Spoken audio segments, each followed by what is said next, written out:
Ano ang nagawa mo, Atoy? Hindi kita huhusgahan. Sa pagitan mo yan at ng Diyos.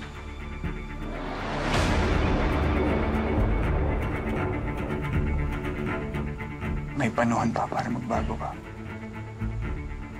Hindi pagpatay ang tamang paraan.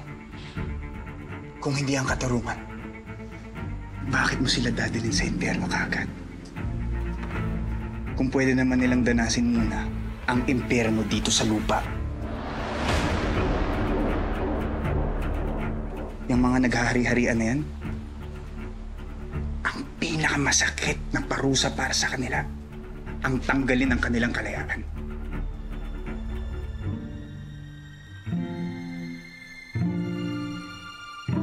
Samahan mo kami, Atoy.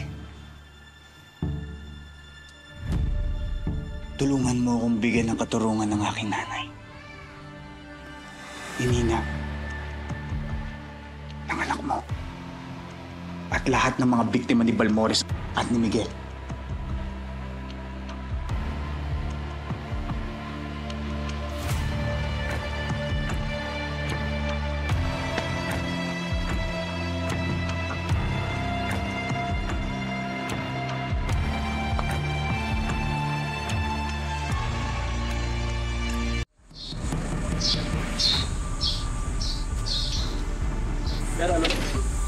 May search warrant kami. Napasukin niyo kami.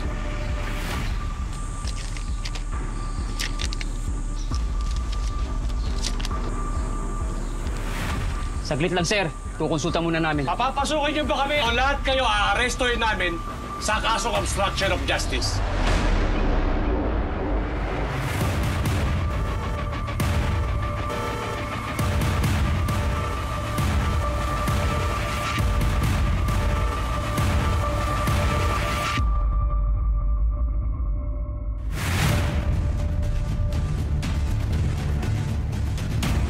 Sir. Sir, bakit dito ako pwede? Kasama nila ako. Eh, sir, bakit security nila ako ah? Ano? Sir, pulis ako. Huwag kang makilig. Police? Oo nga. Sabi ko nga. Huwag naman, no? Ilabas niyo na ang anak ko. Parang kawa niyo na. Anong ibig sabihin nito?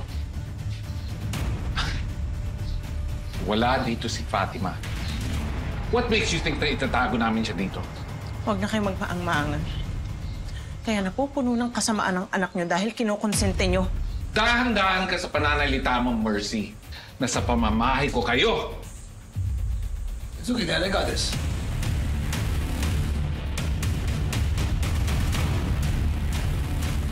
Kapal din ang mukha mo, no, Mercy? Matapos mo akong palayasin at ipagpawal dyan sa bahay mo, nandito ka ngayon sa pamamahay ko, nagpupumilit pumasok. Mas makapal ang mukha mo pagkatapos mong pabaril si Dad. Tangay ng anak ko. Umaasta ka pang matinong tao ka?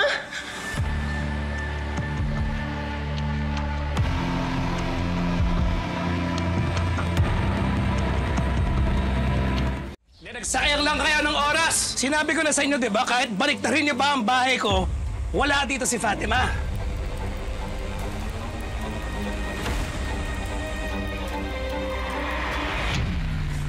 Sabihin mo ba yung totoo? Okay lang, masabi mo ba?